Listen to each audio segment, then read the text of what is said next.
네, 모토그래프 김상현 기자입니다. 저는 지금 굉장히 독특한 도시명 크로스오버를 만나러 왔습니다. 제가 굉장히 좀 오래전부터 기다렸던 차고요. 유심히 지켜봤던 차입니다. 지금 이 차는 시트로엥 C4 칵투스입니다.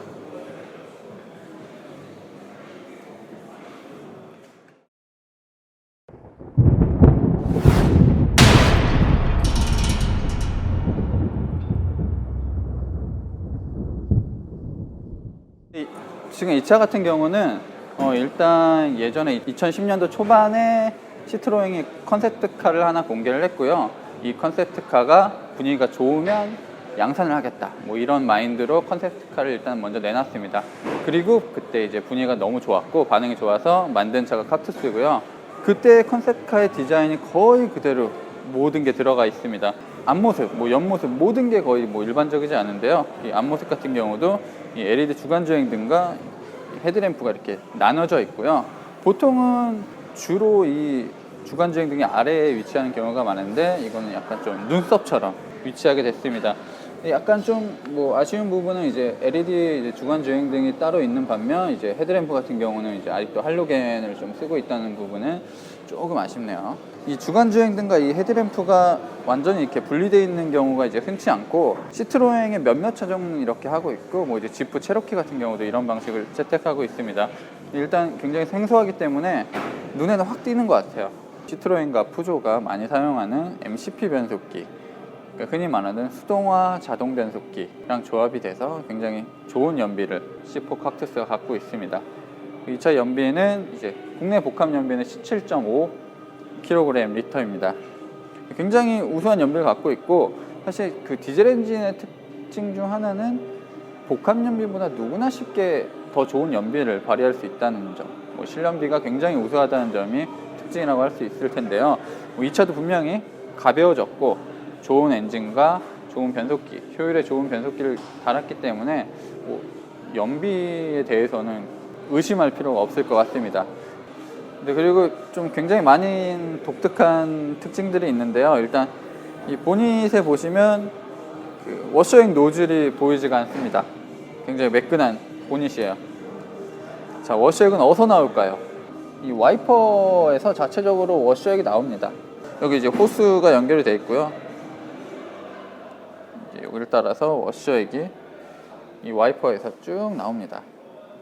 근데 이제 이 차의 가장 큰 특징은 바로 이 차체 옆면에 이제 적용이 된 에어범프 시스템입니다. 그 열 가속성 폴리우레탄으로 제작이 되어 있고요. 이 안에 공기가 들어가 있어요. 뭐 공기가 들어가 있다기보다 이제 공간이 조금 있는 거예요. 그래서 이게 엄청난 충격을 이렇게 완화해주는 그런 역할을 하진 않고요. 어느 정도의 그 스크래치를 방지할 수 있고, 뭐 이제 주로 이제 문콕이라고 하죠. 옆차가 이제 좁은 공간에서 콕콕 찌를 때 그런 이제 상처들을 좀 벗어날 수 있는 그런 좋은 수단입니다. 사실 그래서 굉장히 좀 탄탄해요. 그래서 이렇게 이거 차 이렇게 때리면 어느 정도 기스가 날 텐데, 이 정도는 이렇게 때려도 좀 멀쩡한 시스템입니다. 굉장히 좀 기능적으로도 좋고 어느 정도의 그 디자인 특징, 뭐 시트로엥만의 그런 느낌을 살리는데도 크게 일조를 하고 있습니다. 뒷모습 같은 경우도 사실 일반적이진 않아요. 그나마 좀 가장 좀 단정한 뭐 부분이라고 할 수 있겠는데요. 뭐 일단 이 에어범프 시스템도 테일램프 밑쪽에 좀 마련이 되어 있고요. 사실 이게 옆면이랑은 조금 달라요. 이거는 그냥 아예 플라스틱이고 어느 정도 좀 푹신푹신한 느낌은 있습니다. 그리고 사실 그 시트로엥이 그동안 이 크로스오버를 만들 때 약간 지금 이제 루프라인이 조금 떨어지는데 이런 디자인을 크게 채용을 하지 않았는데, 이 칵투스 같은 경우는 조금 이제 날렵한 루프라인을 좀 디자인한 경우가 있고요. 이 시트로엥과 푸조가 굉장히 이제 지금 예전부터 많이 사용한 이런 이제 플로팅 루프인데 약간 조금 변형이 되어 있는 것 같아요. C필러 부분을 아예 이제 투명하게 만드는 경우가 많은데 이 차는 그렇진 않네요. 아예 디자인적으로만 조금 모양을 강조했을 뿐입니다. 트렁크가 상당히 가볍네요. 지금 이 칵투스 같은 경우도 그 알루미늄과 초고정력 강판을 굉장히 많이 써서 이제 기존 C4에 비해서 뭐 200kg 정도 감량이 됐다고 하는데, 상당히 모든 부분이 좀 간소하면서도 가볍고 뭐 그렇게 디자인이 되어 있는 것 같습니다. 지금 이 차 같은 경우도 트렁크가 상당히 넓어요. 크기에 비해서는 꽤 넓고요. 이게 트렁크가 굉장히 깊기 때문에 조금 더 여러 가지 이점이 있을 것 같습니다. 고급스러움이라든지 뭐 그런 거는 사실 전혀 느껴지지 않아요. 뭐 수입차긴 하지만 좀 뭐 프리미엄이 있다고 생각하시면 조금 괴리감이 들 수도 있을 것 같습니다. 이 차는 어디까지나 조금 제가 봤을 땐 좀 멋을 낼 줄 알고 뭐 자기를 좀 많이 뽐낼 수 있는 사람들이 뭐 선택하시면 좋을 것 같아요. 지금 오늘 이 신차 발표에 전시된 차들은 제가 봤을 때 거진 다 이제 풀옵션 차들이고요. 지금 풀옵션의 가장 높은 트림의 특징 중 하나가 이 17인치 휠이 기본으로 장착이 되어 있습니다. 지금 17인치 타이어 디자인이 상당히 칵투스의 매력을 잘 말해주는 것 같아요. 근데 제가 16인치나 뭐 다른 옵션을 봤는데 그거는 조금 추천할 만한 디자인은 아니더라고요. 그리고 타이어 같은 경우도 이제 이 차가 어떻게 뭔가 역동적이고 스포티한 성격을 갖고 있지는 않기 때문에 그 연료 효율에 굉장히 특화된 타이어가 장착이 되어 있습니다. 굉장히 보기 드물게 뒷좌석의 창문도 안 열리지만 보기 드물게 이제 뒷타이어에 드럼 방식의 이제 브레이크가 장착이 되어 있습니다. 요즘 나오는 신차 중에서 전 뭐 뒷바퀴에 드럼 브레이크가 장착되는 건 거의 못 본 것 같아요. 경차를 빼면 웬만한 차는 이제 브레이크 디스크 방식, 그러니까 벤틸레이트 디스크 방식을 쓰는데 굉장히 오랜만에 드럼 방식의 브레이크가 적용됐습니다. 뒤 서스펜션 같은 경우는 이제 토션빔 방식이 적용이 되어 있습니다. 토션빔과 드럼 이 둘의 조합이 사실 그렇게 썩 좋아 보이진 않는데 아직 시승을 해보진 않았기 때문에 그런 부분은 이제 시승을 해본 후 차차 말씀을 드리도록 하겠습니다. 자, 일단 이 소파 자체가 사실 이게 소파가 아니죠, 시트죠. 시트인데 소파의 디자인과 굉장히 비슷해요. 그래서 이제 소파 시트라고도 부릅니다. 그 닛산 큐브도 약간 이런 식이에요. 그리 완벽하게 넓은 차는 아니지만 좀 넓은 느낌을 가져다 주고 있고요. 그리고 보통의 자동차 대시보드는 이제 밑쪽으로 열리잖아요. 이 차 같은 경우는 가방을 열듯이 이제 위로 열게 되어 있습니다. 위로 열게 돼서 좋은 점이 뭐가 있냐? 일단 물건이 잘 떨어지지 않겠죠? 밑으로 이제 흐르진 않겠죠? 그리고 뭔가 더 물건을 확인할 수 있고 뭐 넣을 수 있는, 더 쉽게 넣을 수 있는 장점이 있을 것 같습니다. 이런 부분에 이런 디테일도 사실 그 시트로행이 무엇에 중점을 두고 있는지, 어떤 브랜드인지를 잘 말해주는 것 같아요. 이 글로우박스가 이렇게 생기다 보니까 원래 보통은 이쪽에 대시보드에 보조석 에어백이 장착이 되는데 이 차 같은 경우는 에어백이 여기 위쪽에 장착이 되어 있습니다. 이 위쪽에서 루프에 장착이 되어 있어서 사고가 나면 이런 식으로 약간 무릎 쪽까지 내려오는 방식이에요. 사실 이게 일반적이진 않은데 시트로행이 얘기에 따르면 굉장히 반응이 빨라서 이 대시보드에서 나오는 것과 이제 큰 차이가 없고, 오히려 대시보드에서 에어백이 터지게 되면 무슨 어떤 부품의 그 잔해라든지 뭐 이런 화약이라든지 이런 게 그 얼굴로 튈 수 있는데 지금 루프에서 이쪽으로 앞쪽으로 떨어지기 때문에 그런 면에서도 더 안전성을 확보했다고 합니다. 그 저런 요런 그 문 손잡이 특이합니다. 이게 가방 스트랩, 여행용 가방 스트랩에서 이제 영감을 받은 건데 독특합니다. 어떤 뭐 센터 페시아라든지 대시보드의 디자인이 그렇게 따로 돼 있진 않아요. 그냥 일단 평평한 공간에 이런 디지털 패널을 세워놓은 구조입니다. 지금 이 터치 방식은 기존에 이제 시트로행이나 푸조가 사용하던 방식이 그대로 적용이 돼 있고요. 국내 내비게이션 시스템은 적용이 안 돼 있는 것 같네요.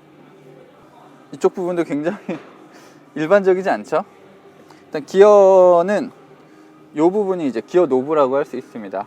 그래서 이제 지금 중립 상태이고 이제 D 이제 전진 후진을 이제 선택하는 구조입니다.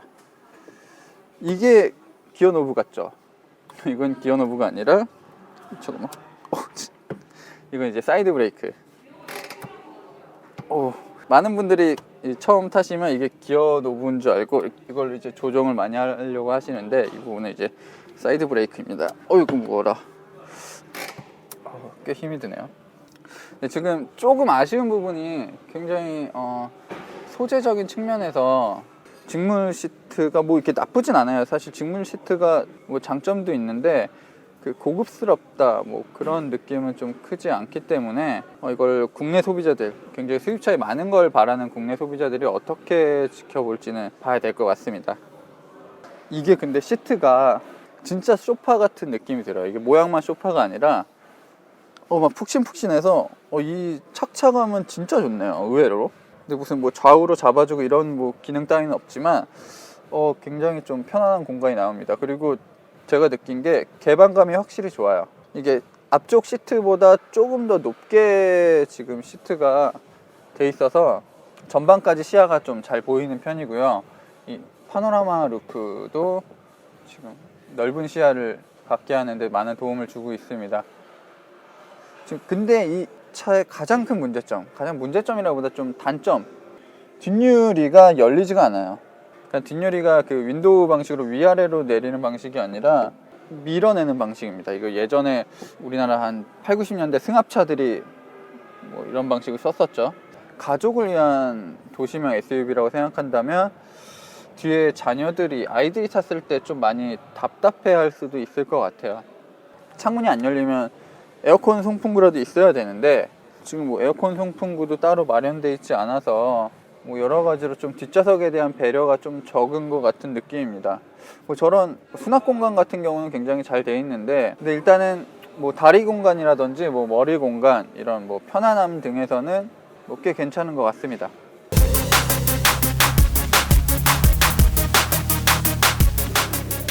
네, 제가 그 C4 kaktus를 굉장히 기대했던 이유는 뭐 가격이 싸고 연비가 좋고 뭐 이런 것을 떠나서 이런 개성 넘치는 차가 저는 정말 우리나라 도로에서 다니는 것을 보고 싶었습니다.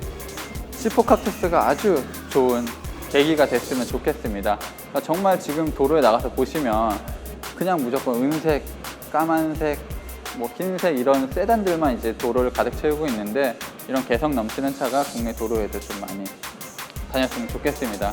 지금 C4 kaktus 같은 경우는 한불모터스가 굉장히 공격적인 가격 정책을 내놓았습니다. 그래서 지금 국내에는 3가지 트림으로 판매가 되고 있는데요. 가격은 이제 2,490만 원부터 시작하고요. 200만 원씩 올라가는 구조를 갖고 있습니다.